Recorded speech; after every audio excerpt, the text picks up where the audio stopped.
औज़ुबिल्लाहिमिनश्शैतानिर्रजीम बिस्मिल्लाहिर्रहमानिर्रहीम अस्सलामु अलैकुम वरहमतुल्लाहि वबरकातुहू। मोहतरम जनाब शौकत साहब सदर मजलिस इत्तेहादुल मुस्लिमीन उत्तर प्रदेश,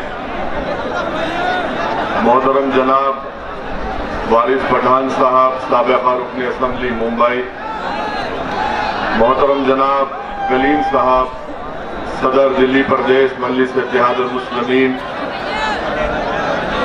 शहनशीन बतशरीफ फरमा जिला सदर एडवोकेट मोहित परगामी साहब, इस जलसे के ऑर्गेनाइजर हाफिज वारिस साहब, मंच पर शहनशीन पर तशरीफ फरमा काजी गुलाम नबी साहब, मौलाना आलिम साहब, मौलाना अरशद साहब, मौलाना काजी यूसुफ साहब, मौलाना हसन साहब, जिला पंचायत के मजलिस के रुकन रईस मलिक साहब, डॉक्टर जुद्दम साहब, शहर सदर एडवोकेट वाकी रशीद साहब, विधानसभा के सदर इसरार अहमद साहब, शमीम तुर्क साहब, महताब चौहान, रशीद साहब, एहतशाम मंसूरी, इमरान बॉबी साहब, हमारे भाई डॉक्टर पवन राव अम्बेडकर साहब, बीएस बिंद्रा साहब, मुनाफ अली, सैयद असलम साहब, मौला जाकिर साहब, शोएब तुर्क साहब, जनाब सलीम साहब जो संभल से आए, जनाब सलमान मुगल साहब, मोअज़्ज़िज़ हाज़रीन इकराम, बुजुर्गान मिल्लत, मेरे गयूर नौजवानों, मैं आपका बेहद शुक्रगुजार हूँ कि आपने अपना कीमती वक्त निकालकर आज के मजलिस के जलसे में शिरकत की। आपने मुझसे कबल मजलिस के मौज़िज़ क़ाइदीन की तक़ारीर को सुना और उन तमाम ने आपको इस बात की तरफ मुतवज्जो किया कि उत्तर प्रदेश की सियासत में मजलिस यही चाहती है कि जिस तरीके से उत्तर प्रदेश में दीगर समाज के लोगों को उन्होंने अपने इत्तेहाद की ताकत के ऊपर उन्होंने मिलकर अपने एक नेता को बनाया, अपने उत्तर प्रदेश की सियासत में अपना हिस्सा मिला। आज मजलिस आपसे अपील करने कुंदरकी में आई है कि अगर आप मुत्तहिद रहेंगे और अपने वोट की अहमियत को समझेंगे तो यकीनन उत्तर प्रदेश की सियासत में एक नया इनकलाब लिखा जा सकता है। और मुझे यकीन है कि इंशाअल्लाह ताला इस बार उत्तर प्रदेश के असेंबली के इंतखाबात में, विधानसभा के चुनाव में आप तमाम मिलकर एक नई तारीख को रकम करेंगे। मुझे खुशी है कि मैं दोबारा कुंदरकी को आया हूं। मैं आपका शुक्रिया भी अदा करना चाहता हूं कि 5 साल पहले आपने विधानसभा और असेंबली के इंतखाबात में मजलिस के उम्मीदवारों के अपने वोट का इस्तेमाल किया। वो उस वक्त हमको कामयाबी नहीं मिली, मगर मेरा ये अखलाकी फरीजा है कि मैं आप तमाम का शुक्रिया अदा करूं कि आपने ऐसे वक्त में मजलिस का साथ दिया जब मजलिस आज की तरह इतनी तंजीमी तौर पर, हमारा संगठन उस वक्त इतना मजबूत नहीं था, ना ही लोग इतना मजलिस से वाकिफ थे और ना ही जो आज अल्लाह के फजल व करम से उत्तर प्रदेश के खास तौर से मुस्लिम अक़लियत के दिलों में और उनके घरों में मजलिस पहुंच चुकी है। तो ये आप तमाम की वो मेहनत 5 साल की जो आपने अपने वोट को मजलिस के हक़ में इस्तेमाल किया, आज अल्हम्दुलिल्लाह वो आपकी मेहनत रंग ला रही है। मजलिस इत्तेहादुल मुस्लिमीन के उम्मीदवार को आपने उस वक्त साथ दिया जब लोग मजलिस को पहचानते नहीं थे। मैं आप तमाम का दिल की गहराइयों से आपका शुक्रिया अदा करना चाहता हूं कि आपने मजलिस को अपने ओट से, अपनी दुआओं से मजबूत किया। ये मेरी खुशकिस्मती है कि मैं कुंदरकी की इस तारीखी सरजमीन को आया हूं, जहां पर मौरिखीन ने लिखा कि इब्ने बतूता भी यहां पर रुक कर गए थे। ये वो कुंदरकी की सरजमीन है, ये मुजाहिदीन आजादी की सरजमीन है, बाबूजी वराम की सरजमीन, मुंशी रतन लाल की सरजमीन, सैयद रजीउल हसन साहब की सरजमीन, जिन्होंने अंग्रेजों से इस मुल्क को आजाद कराने के लिए अपनी बड़ी बड़ी कुर्बानियों को पेश किया।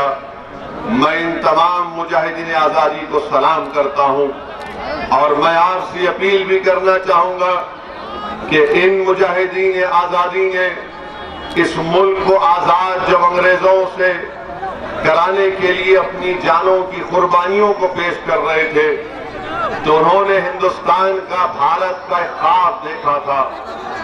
वो भारत का ख्वाब क्या था कि यहाँ पर हर मजहब के मानने वाले चैन और सुकून से और सबसे ज्यादा इज्जत के साथ अपनी जिंदगी गुजारेंगे।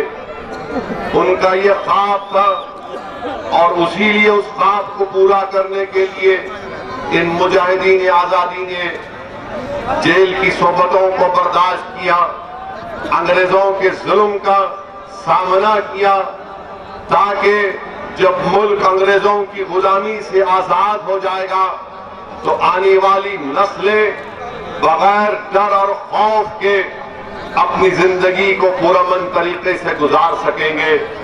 उनको उनका जायज मुकाम और उनको उनका जायज हक मिलेगा। इसीलिए आप देखते हैं कि जिन बातों का मैंने जिक्र किया, इसको उन्होंने जब भारत का आईन, भारत का संविधान, भारत का कॉन्स्टिट्यूशन बन रहा था, तो इन तमाम चीजों को उन्होंने भारत के संविधान में फंडामेंटल राइट्स में डाला। मेरे अजीज दोस्तों और बुजुर्गों, भारत का संविधान तो अंबेडकर साहब ने बना दिया। भारत के संविधान में बाबा साहब ने कह दिया कि तुमको मजहबी आजादी रहेगी, तुमको लिबर्टी ऑफ थॉट रहेगा, तुमको फ्रीडम दिया जाएगा, तुमसे इंसाफ हुआ करने की बात बाबा साहिब ने प्रियम्बल में डाली। मगर मैं आज कुंदरकी की सरजमीन में खड़े होकर आपसे कह रहा हूं कि बाबा साहिब अम्बेडकर ने और संविधान बनाने वालों ने उन तमाम चीजों को आईन और संविधान में तो डाल दिया, मगर उन्होंने ये भी हमसे कहा कि देखो हमने इसको किस किताब की शक्ल में हमने संविधान बना दिया, मगर अगर इस संविधान को, इस भारत के आईन को अगर तुमको इसको जिंदा रखना है, अगर इसको जिंदा रखना है, अगर इसको महज एक किताब अगर बनाकर नहीं रखना है, इसको अगर जिंदा रखना है, तो हमने जो संविधान में जो बातें कही हैं कि एक भारत का जो भी नागरिक होगा उसकी इज्जत, उसकी डिग्निटी, उसका चैन और सुकून, उसको तरक्की के मौके, उसको अपने मजहब पर चलने की इजाजत, ये तमाम हुकूक आपको हासिल करना पड़ेगा। किताब में, संविधान में लिख दिया गया, मगर याद रखो उसको हासिल वही लोग करेंगे जो लड़ेंगे, जुस्तजू करेंगे, जिद्दोजहद करेंगे, इसार और कुर्बानी के मजाहरे पेश करेंगे।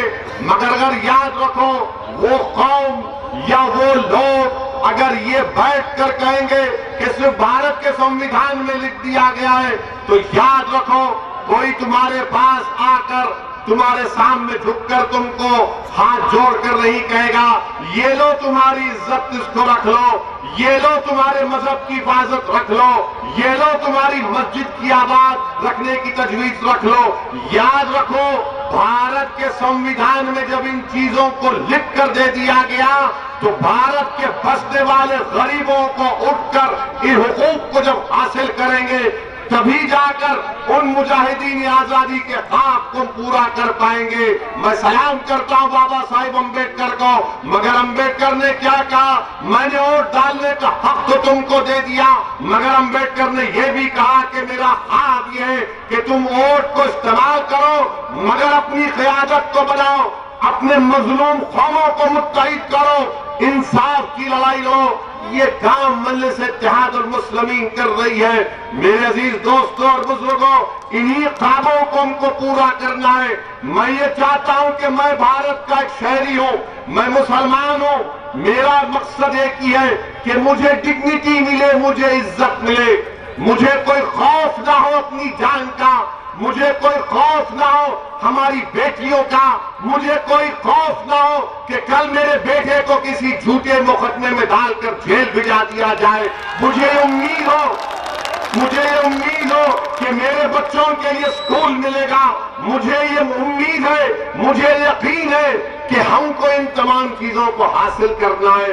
मेरे अजीज दोस्तों और बुजुर्गों, याद रखो, असदुद्दीन ओवैसी आपसे सिर्फ इस बात की गुजारिश करने आया है कि मैं जो तुम्हारे सामने खड़े होकर जिन बातों को बयान कर रहा हूं, ये बातें वो नहीं है कि आसमान से तारे तोड़कर लाने की बात नहीं कर रहा हूं। मैं तुमसे ये नहीं कह रहा हूं कि चांद पर जाकर उसकी मट्टी उठाकर मैं तुमको लाकर दूंगा। मैं तुमसे ये भी नहीं कह रहा हूं कि समंदर की तह में जाकर मैं मोती तुम्हारे लिए चुन कर लाऊंगा। मैं तुमसे यही कह रहा हूं कि अगर तुम मेरी बात को समझ जाओगे तो भारत में हमको इज्जत भी मिलेगी, हमारा मुकाम भी मिलेगा और हमारा हक भी मिलेगा।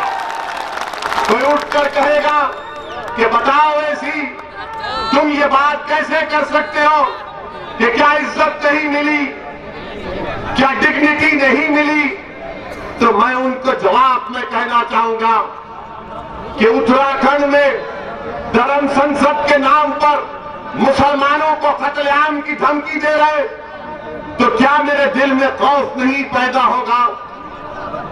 धर्म संसद कर भारत के मुसलमानों को म्यांमार के रोहिंग्या मुसलमानों की तरह खत्म करने की बात की जाती है। क्या इसमें डिग्निटी है? रायपुर में धर्म संसद होता है, कांग्रेस की सरकार है, वहां पर कोई कहता है कि इंसानियत को बचाना है तो मुसलमानों को सबकी हस्ती से मिटा दो। बताओ ये कौन सी डिग्निटी है? ये कौन सा खौफ दूर करने की बातें की जा रही है? और किसी को तो गिरफ्तार नहीं किया गया। ये तमाम के तमाम लोग बकवास की बकवास बकते रहे। इख्तिदार उत्तराखंड में बीजेपी के पास, इख्तिदार रायपुर में कांग्रेस के पास, और सब आकर बोलते, बीजेपी बोलती है, मोदी बोलते हैं कि सबका साथ, सबका विकास, सबका विश्वास। कांग्रेस कहती है कि हम नेहरूवियन आइडियोलॉजी को मानने वाले। अरे तुम किसको मानते हो ये तो बताओ हमको। तुम ना नेहरू को मानते, तुम ना संविधान को मानते, तुम ना मुजाहिदीन आजादी के वारिस हो, बल्कि तुम तो इस मजहब में नफरत को फैला रहे हो। तुम तो इस मुल्क में भारत के मुसलमानों को ऐसा बड़ा डरावनी ख्वाब दिखा रहे हो कि इनकी वजह से भारत को खतरा है। कि इस तरह की गुफ्तगू उत्तराखंड में हुई। कितनी पार्टियों ने एहतजाज किया? क्या कांग्रेस ने एहतजाज किया उत्तराखंड में? क्या समाजवादी पार्टी के लोग अपनी लाल टोपी पहनकर निकल कर आए?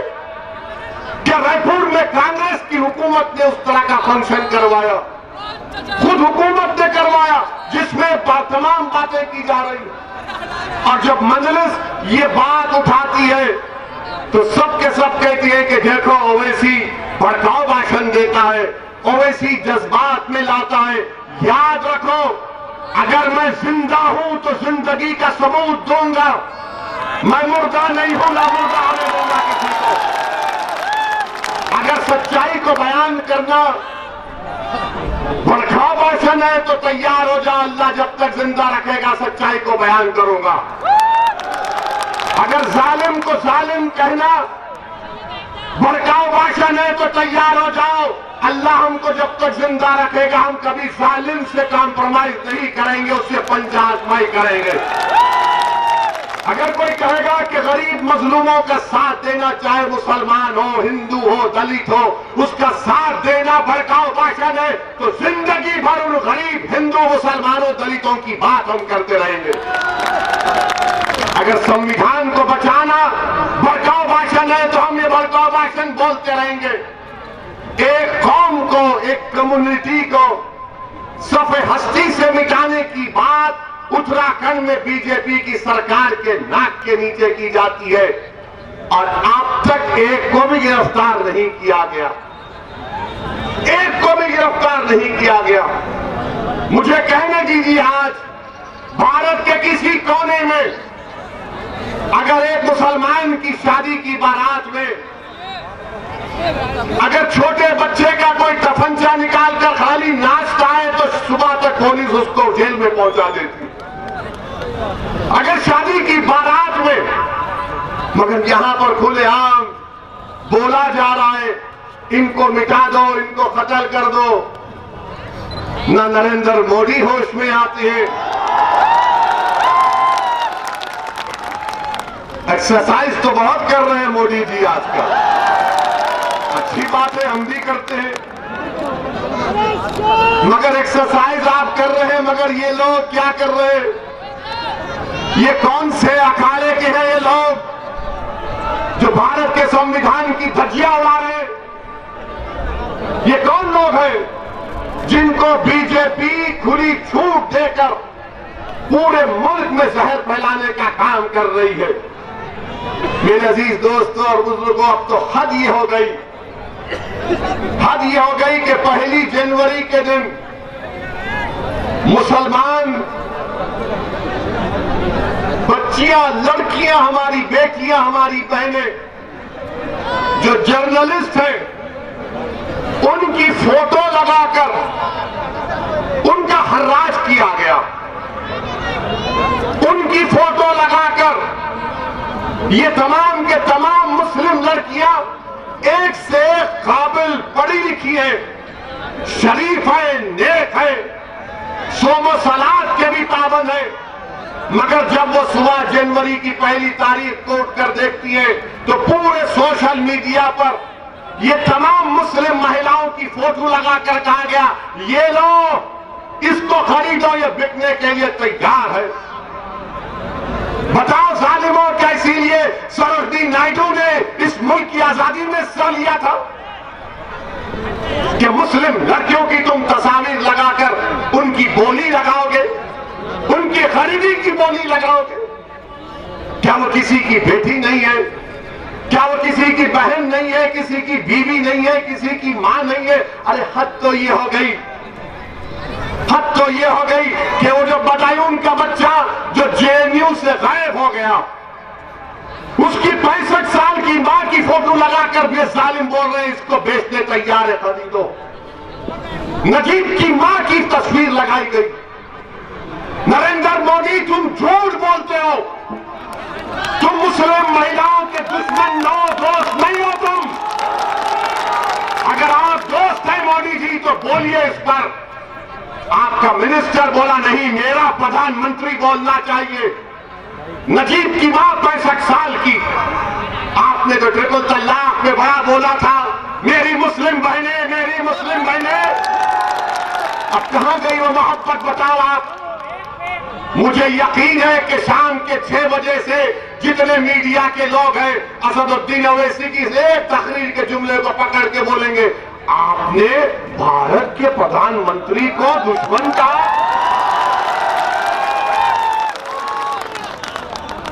ये पूरे के पूरे पप्पा जी के बेटे हैं, बात इसमें बहुत अच्छे भी हैं, मगर एक कोई पकड़ेंगे, देखना आप। मैं बोला इसलिए कि तुम चलाना ये बात। बताओ कि नरेंद्र मोदी ने नहीं कहा था ट्रिपल तलाक में भाइयों बहनों मुस्लिम महिलाओं के लिए कर रहे, कहा था ना? नहीं कहा था? कहा था कि मुस्लिम हमारी बहनें परेशान हैं, बड़ी मोहब्बत हो गई आपको। बोले नहीं, महिलाओं को ऐसा बोल देते 3 बार, आपको मालूम ही नहीं। अब आप मोहब्बत कहां गई? बच्चियों का हर्राज हो रहा है। आपको मालूम, उत्तर प्रदेश में एक मुस्लिम महिला बच्ची है, पायलट है, पायलट, प्लेन चलाती है, उसकी फोटो डालकर कहा गया इसको खरीदो। क्या भारत के प्रधानमंत्री कब बोलेंगे? कब बोलेंगे भारत के प्रधानमंत्री? क्या तुम मुसलमानों के इन बच्चियों के प्रधानमंत्री नहीं हो? एक लफ्ज तो बोल सकते थे कि जिस किसी ने भी इस तरह की हरकत की, नरेंद्र मोदी उसको पकड़कर जेल में डालेगा, मगर बोलते नहीं है कुछ भी, बोलते नहीं है कुछ भी। मेरे अजीज दोस्तों और बुजुर्गों, ये बात मंजलिस जब कहती है तो सबको तकलीफ पहुंच जाती है। अब इसमें बताइए, इसमें भड़काऊ भाषण क्या है? अब कल से आप देखेंगे, बल्कि आज से शाम के 7 बजे से बीजेपी का आईटी सेल, जो बेचारे एक ट्वीट पर 2 रुपये मेरे नाम की खैरात इनको मिलती है, अब बनाएंगे। ओवैसी ने यह कहा, मैं भारत के प्रधानमंत्री को कहा हूं, मुझे संविधान में इख्तियार है, तुमको चमचागिरी करना है करो। मेरी बच्चियों की, मेरी बेटियों की इज्जत नहीं है? अल्लाह ने मुझे भी औलाद दी है, वो मेरी बेटी नहीं होगी मगर मेरी बेटी और बहन की तरह तो है। क्या हमारी इज्जत नहीं है? क्या हमारी बच्चियों की फोटो डालकर उनकी बोली लगाई जाएगी? ये भारत में हो रहा है मेरे अजीज दोस्तों, पहली मर्तबा नहीं, दूसरी मर्तबा। वो जो मुस्लिम महिला पायलट है, मुसलमान है, यूपी की है, इससे पहले भी इससे हरकत की गई, पुलिस ने कंप्लेन दिया मगर यूपी की पुलिस ने कुछ एक्शन नहीं लिया। अगर वही बाबा योगी आदित्यनाथ के बारे में कोई फेसबुक लिख दे,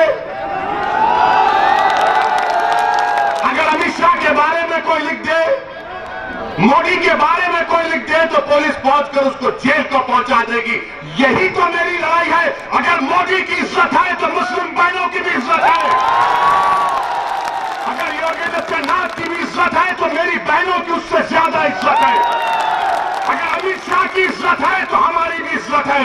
भारत के संविधान में सब बराबर है। तुम्हारी इज्जत बढ़ के मेरी इज्जत कम नहीं है, इज्जत सबकी बराबर है। ये लड़ाई इज्जत की है, अजमत की, आपको साथ देना है मजलिस का। मेरे अजीज दोस्तों और बुजुर्गों, अब कोई लोग बोलेंगे, बीजेपी के लोग बोलेंगे ये मुसलमान महिलाओं पे बड़ा अच्छा, इनके दिमाग में 4-4 शादियां करते हैं लोग। बताओ, डेटा दो, हम एक में परेशान हैं। नहीं, 4-4 कहां है? बताओ, कहां डेटा है? कुछ कहां है डेटा? है तो बताओ। अरे कोई एक से ही इंसाफ करना बड़ा मुश्किल काम है। इनकी शादी नहीं हुई इसलिए ये जज्बात में आ, शादियां बहुत करते हैं। वो दूसरा क्या बोलते हैं, बच्चे बहुत पैदा करते हैं लोग। कहां है डेटा? बताओ ना। TFR रेट पूरे देश का गिर गया। मोदी ने सुप्रीम कोर्ट जाकर कहा कि 2 बच्चों का कानून नहीं बना सकते, मगर ये बोलेंगे और फिर बोलेंगे नहीं, इस्लाम में मुस्लिम महिलाओं का सम्मान नहीं होता। अरे दीवाने, अकल तेरे भेजे में नाम की कोई चीज नहीं है। बताओ, दुनिया की सबसे पहली यूनिवर्सिटी किसने बनाया, तुमको मालूम? पूरी दुनिया की सबसे पहले यूनिवर्सिटी किसने बनाई? मुस्लिम महिला ने बनाई। दुनिया की सबसे पहले यूनिवर्सिटी एक मुस्लिम महिला ने बनाई। उसका नाम क्या था? फातिमा अल फिफ्री। फातिमा अल फिफ्री था मौजूदा मोरक्को में। यूनिवर्सिटी बनाने वाली सबसे दुनिया में मुस्लिम महिला। और फिर ये बोलते नहीं मुस्लिम औरतों को दबा दे। तुमको नहीं मालूम, जंगे उहद में फारूक आजम उलमा मौजूद है, पूछ लेना। जंगे उहद में फारूक आजम का ये फरमान है कि या रसूल अल्लाह, मैं अपने अतराफ में अगर किसी को देख रहा था तो नसीबा बिन्ते काब को देख रहा था। फारूक आजम कह रहे जिसको देखकर शैतान भाग जाता था। और आप हमको कहते हम दबाते। फारूक आजम के दौर में कौन था मिनिस्टर सुप्रिटेंडेंट? उनका नाम था शिफा बिनती अब्दुल्ला। इस्लाम में सबसे पहले शहादत किसने दी? मर्द ने नहीं दी, एक महिला ने दी। उसका नाम हजरत सुमैया था। अल्लाह उनके दर्जात को बुलंद करे। तुम जानते नहीं हमारी तारीफ को, याद रखो। हमारी बहनों ने निकला CNRC में तो मोदी को कानून रोकना पड़ा, रोकेगा इंशाअल्लाह ताला। अगर हमारी बच्चियों से इसी तरह नाइंसाफी की जाएगी, हमारी बेटियों से, हमारी माओं से, हमारी बीवियों से, तो फिर ये महिला आगे निकलेगी। इस बेइज्जती का जमहूरी तरीके से इसका जवाब भी देंगे इंशाअल्लाह ताला। कोई नहीं बोलता, कोई नहीं बोलता। नरेंद्र मोदी जी, आप क्यों नहीं बोलते इन पर? क्योंकि आप वोट नहीं देते, क्योंकि आपकी पार्टी से, आपकी RSS की आइडियोलॉजी से वाबस्ता नहीं है। मेरे अजीज दोस्तों और बुजुर्गों, अच्छा फिर अब ये चलाएंगे कि ओवैसी ने कहा, अरे दीवानों मैंने नहीं कहा। ये मिजोरम के एक गवर्नर साहब है, उनका क्या नाम है? सत्यपाल मलिक साहब। सत्यपाल मलिक साहब ने कहा कि मैं मोदी से मिला था किसानों के मसले में। मैंने कहा मोदी जी आपकी वजह से 500 किसान मर गए। तो मोदी ने कहा मेरी वजह से मरे? ये सत्यपाल मलिक होगा, गवर्नर के पोस्ट पर है, वो कहे। फिर मोदी कहते मेरा मोदी से झगड़ा हो गया। फिर मोदी ने कहा जाकर अमित शाह से मिलो। मैंने अमित शाह से मिला। ये सत्यपाल मलिक के अल्फाज है, मेरा भड़काऊ भाषण नहीं है। तुमको अगर केस बुक करना है तो सत्यपाल मलिक A1 मैं A2।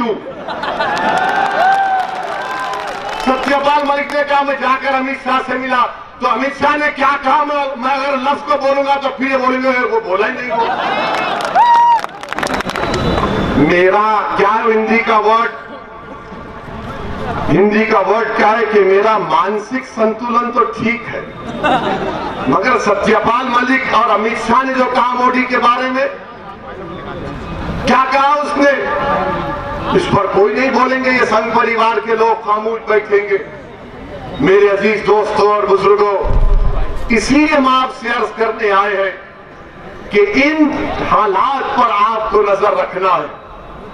याद रखिए, भारत की जमहूरियत मजबूत होगी जिस तरह ठाकुरों ने योगी को अपना नेता मान लिया, जिस तरह यादवों ने मुलायम सिंह साहब को और अखिलेश को अपना नेता मान लिया, जिस तरह चौधरी चरण सिंह से लेकर अब जयंत चौधरी तक जाट बोलता है कि ये मेरा जाट है, जिस तरह बाघेलों ने बाघेल को देखकर अपना नेता मान लिया, जिस तरह ब्राह्मणों ने कहा कि अगर अजय मिश्रा को हटाया जाएगा तो वोट नहीं मिलेगा, वो मंत्रिमंडल में आज भी होम मिनिस्टर है, जिस तरह कुर्मियों ने अनुप्रिया को अपना नेता मान लिया, जिस तरह राजभरों में बीजेपी के नेताओं को मान लिया। अब बताओ, जब ये सब लोग अपने अपने नेता को बनाए, अपना हिस्सा ले रहे, और उत्तर प्रदेश के 19% मुसलमान जब अपना हिस्सा लेने की बात ओवैसी करता है तो सबके पेट में दर्द शुरू हो जाता। बीजेपी कहती है कि ओवैसी जो बात कर रहा है उससे फिरका परस्ती बढ़ेगी। अरे तुम्हारे सरकार में, तुम्हारे इख्तियार में हमारी बच्चियों की बेचने की बोली लगाई जा रही है। तुम्हारे सरकार में तुम्हारा मंत्रिमंडल का मिनिस्टर का बेटा 4 लोगों को अपनी गाड़ी से कत्ल कर देता है, उस पर तुमको तकलीफ नहीं होती। मेरे अजीज दोस्तों और बुजुर्गों, याद रखो, आप जिसके पास ताकत है उसी की इज्जत की जाती है। अगर उत्तर प्रदेश के मुसलमान ये समझ रहे कि 19% है, मैं तो आपसे अर्ज कर रहा हूं, आपकी कोई अहमियत नहीं है उत्तर प्रदेश में, आपकी कोई अहमियत नहीं है। हाँ, तुम बड़े नारे लगा लो, तुम बड़ा सीना तान लो, मगर सच्चाई बयान कर रहा हूं, तुम्हारे वोट की भी अहमियत नहीं है, इसीलिए क्योंकि तुमने अपना नेता नहीं बनाया। कौन है तुम्हारा नेता? नाम बोलो मुझे। क्या आपके यहां के मौजूदा विधायक आपके नेता हैं? नहीं, शर्माओ मत। क्या हाजी रिजवान नेता है मुसलमानों के? वो समाजवादी के नेता है, मुसलमानों के नहीं है। तो आपको समाजवादी का नेता चाहिए या आपको अपना नेता चाहिए? अपना नेता चाहिए तो फिर हिस्सेदारी कैसे हासिल करेंगे? कैसे हासिल करेंगे? वोट डालना पड़ेगा, कामयाब करना पड़ेगा अपने अपने उम्मीदवारों को। मेरे अजीज दोस्तों और बुजुर्गों, ये जमहूरियत की, ये लोकशाही की तल हकीकत आपके सामने रख रहा हूं। आज आप देख लीजिए, अमित शाह मुरादाबाद आए थे, मुरादाबाद आकर बड़ा बोले, वो क्या बोले? निजाम की बात की अमित शाह। अंग्रेजी में इनसे कहा नसीमुद्दीन, आई से इमरान, एस और ए से कह दिया आजम, जेड और ए से आजम कह दिया। अमित शाह साहब, आप ये क्यों नहीं बोलते कि उत्तर प्रदेश में योगी के राज है, और राज के माने, आर के माने क्या है? रिश्वत। ए के माने अजय मिश्रा, जे के माने जातिवाद। आप निजाम की बात करते हैं और अमित शाह यहां पर उत्तर प्रदेश या मुरादाबाद में आकर कहे कि बीजेपी ने विकास किया, व्यापार हुआ और सांस्कृतिक विरासत को बचाया। अमित शाह साहब, ये सांस्कृतिक विरासत क्या हमारी बच्चियों की बोली लगाना है? बताओ। फिर आप कहते हैं कि व्यापार, अरे व्यापार करने वाले, ये मुरादाबाद का जिला है, यहाँ पर पीतल नगरी कहा जाता है। आपके लॉकडाउन ने, आपके जीएसटी ने, आपके डिमोनेटाइजेशन ने उस कारोबार को बर्बाद कर दिया, लाखों लोगों को बेरोजगार कर दिया। साबुन से लेके बनियन तक जीएसटी आ चुकी है। फिर भी अमित शाह बोलते व्यापार। अच्छा, विकास, कौन सा विकास हुआ अमित शाह? बताओ योगी आदित्यनाथ, बताइए नरेंद्र मोदी। 2017 में बीजेपी ने कहा था कि 70 लाख नौकरियां उत्तर प्रदेश के नौजवानों को दी जाएंगी। कहा था ना? 70 लाख। अब आप में से कोई हाथ उठाकर बताओ कितनों को नौकरी मिली? एक को तो मिली होगी, वरना इल्जाम मुझ पे डालेंगे कि ओवैसी ने भड़काऊ भाषण कर दिया। अच्छा, कितने नौजवानों को नौकरी चाहिए? हाथ उठाओ।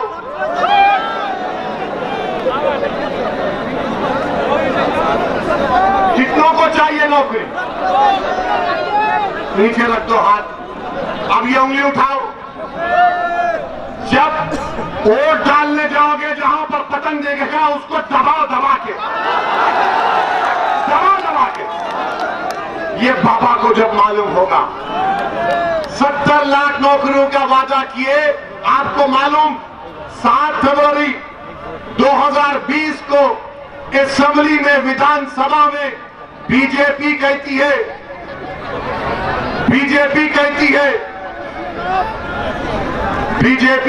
है विधानसभा में कि उत्तर प्रदेश में 33 लाख नौजवान रोजगार की तलाश में। कितना झूठ बोलेंगे मोदी और योगी? आप 6 लाख लोगों को नौकरी देने की बात करते, आपने 70 लाख कहा था। नौकरी की बात नहीं करेंगे, किसकी बात करेंगे? निजाम की बात करेंगे, पलायन की बात करेंगे। अरे गरीब बच्चों को नौकरी क्या दी तुमने, बताओ? उसका कोई जिक्र नहीं होता। अमित शाह ने विकास की बात की।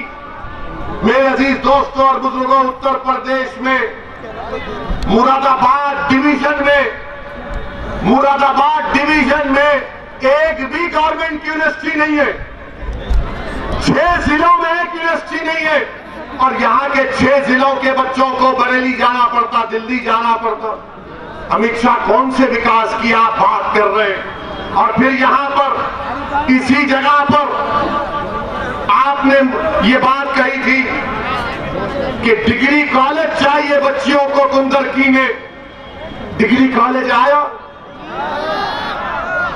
आपके विधायक से जाकर पूछेंगे तो वो बोलेंगे मैं क्या कर सकता हूं।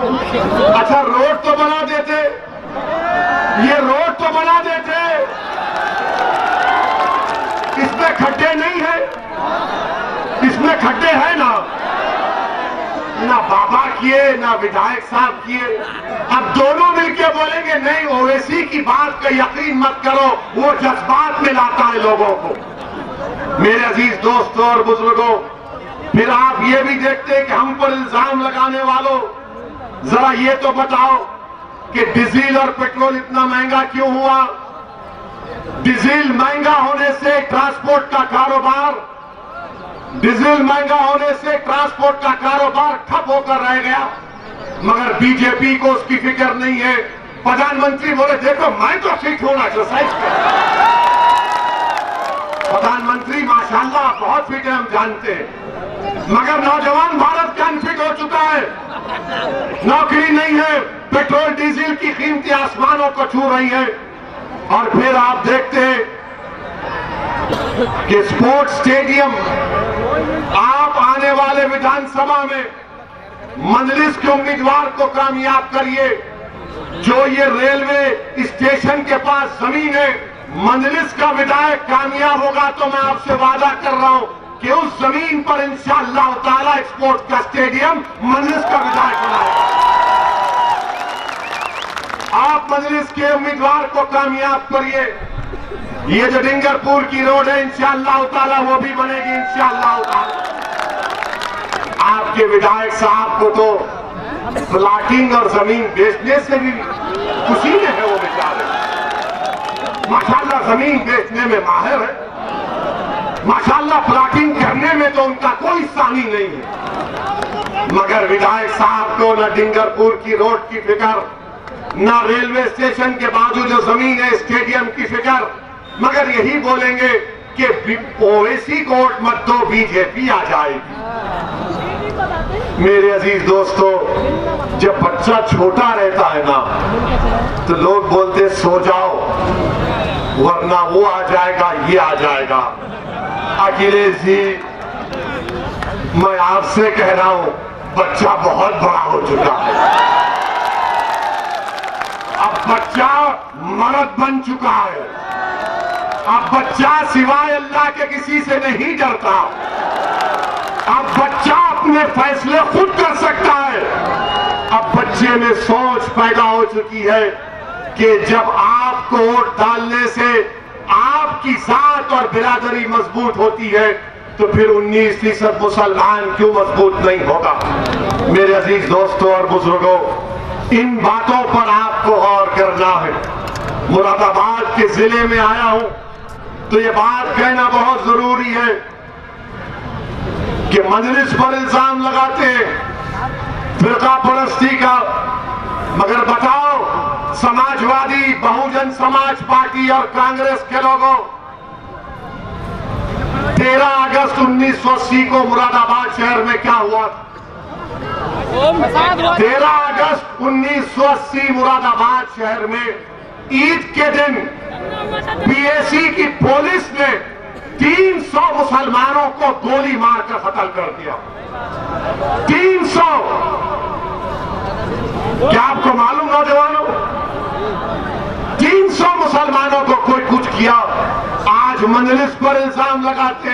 अच्छा, आप ये भी एक मजाक है कि अभी टीवी पर किसी ने मुझे बताया कि योगी आदित्यनाथ राहुल गांधी के बारे में कह रहे कि राहुल गांधी, जरा रुक जाइए भाई, जरा एक मिनट। राहुल गांधी के बारे में कहा कि वो किसी मंदिर में गए तो उनको बैठना बराबर नहीं आया।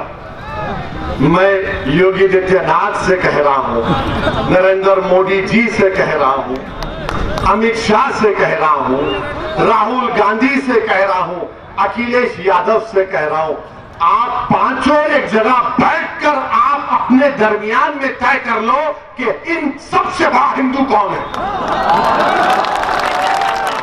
आप पांचों एक जगह बैठ जाओ और बैठ कर कहो कि हम में से सबसे बड़ा हिंदू कौन है। राहुल गांधी हिंदू और हिंदुत्ववादी की बात करते हैं, बीजेपी हिंदुत्व की बात करती है। अच्छा बाबा ये तो बताओ, जो मंदिर को नहीं जाता उसका क्या होगा? जो मंदिर को नहीं जाता नहीं जाते, क्योंकि संविधान में इजाजत है। संविधान तो यह भी कहता है कि अगर तुम किसी अल्लाह को भी नहीं मानते तो तुम भारत के नागरिक हो। मगर यही पैदा कर दिया जा रहा है। झगड़ा पूरा यह है कि सबसे बड़ा हिंदू कौन है। कोई विकास की बात नहीं। ये टीवी वाले खामखा बाइपोलर, कोई बाइपोलर नहीं है।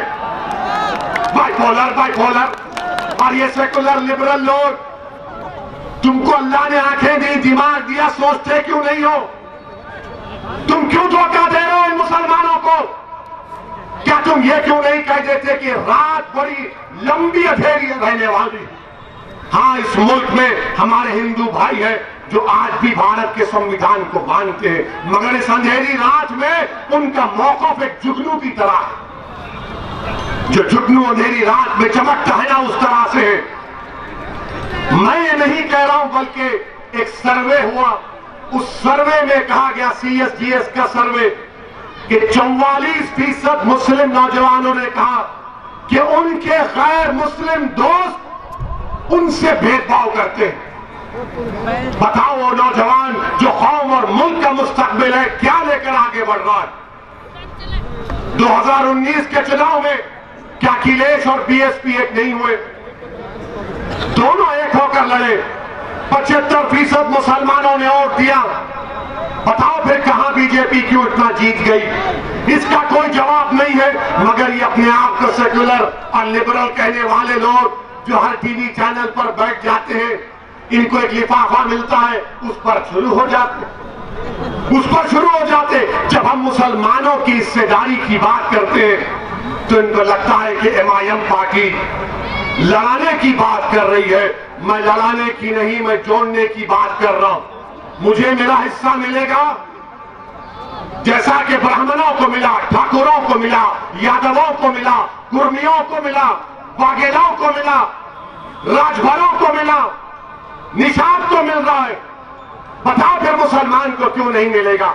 और मुसलमानों का प्रॉब्लम यह है कि इलेक्शन लड़ने के लिए जो लोग आते हैं वो बड़े दौलतमंद होते हैं। वो जब जीत भी जाते हैं तो उनको मुसलमानों से मतलब नहीं रहता, उनको अखिलेश की नाराजगी से मतलब रहता है, उनको बहन जी की नाराजगी से मतलब रहता है, उनको राहुल गांधी के आगे चापलूसी करने से मतलब रहता है। बीजेपी के पास तो खैर वो कभी मुसलमान को टिकट भी नहीं देंगे, क्योंकि बीजेपी के पास 300 MP में एक भी मुसलमान MP नहीं। मेरे अजीज दोस्तों और बुजुर्गों, ये मेरी आपसे गुजारिश है कि आप मुत्तहदा तौर पर अपने वोट का इस्तेमाल करिए। मजलिस का जो उम्मीदवार होगा आप उसके हक में दुआ करिए, उसको कामयाब करिए। अपने वोट से कुंदरकी में अपने विधायक को बनाइए। यकीनन हमारा पूरी कोशिश यह है कि दोबारा बीजेपी की सरकार ना बने उत्तर प्रदेश में, दोबारा योगी आदित्यनाथ इस प्रदेश के मुख्यमंत्री ना बने। मगर याद रखो, मुझे अपना हिस्सा भी चाहिए। मैं 60 साल तक कांग्रेस को अपने कंधों पर बिठाया, मैंने 60 साल तक समाजवादी, BSP सबको वोट दिया, मगर इन सब ने क्या किया? सत्ता हासिल किए, हमको हिस्सा नहीं मिला। मेरे अजीज दोस्तों और बुजुर्गों, मुत्तहिद रहिए और बीजेपी को शिकस्त दीजिए, मगर मजलिस के उम्मीदवार को कामयाब करिए। जो लोग बोलते हैं ना कि नहीं एक होकर वोट दो, अरे हम तो एक होकर ही वोट दे रहे हैं। क्या 2019 में 75% मुसलमानों ने वोट नहीं दिया? आप क्यों एक नहीं होते? आपने तो मोदी को अपना नेता बना लिया, आपने तो योगी को अपना बेटा बना लिया, आपने शाह को गले से लगा लिया, और जब ओवैसी आकर हिस्सेदारी की बात कर रहा है तो कह रहे नहीं नहीं बीजेपी आ जाएगी। अरे बीजेपी आ जाएगी, बीजेपी नहीं भी आ सकती है इंशाअल्लाह ताला। और बीजेपी नहीं आएगी उत्तर प्रदेश में, कौन लड़ेगा बीजेपी से? मजलिस को मौका दीजिए, अपने वोट का सही इस्तेमाल करिए। अस्सलाम वालेकुम व रहमतुल्लाहि व बरकातहू।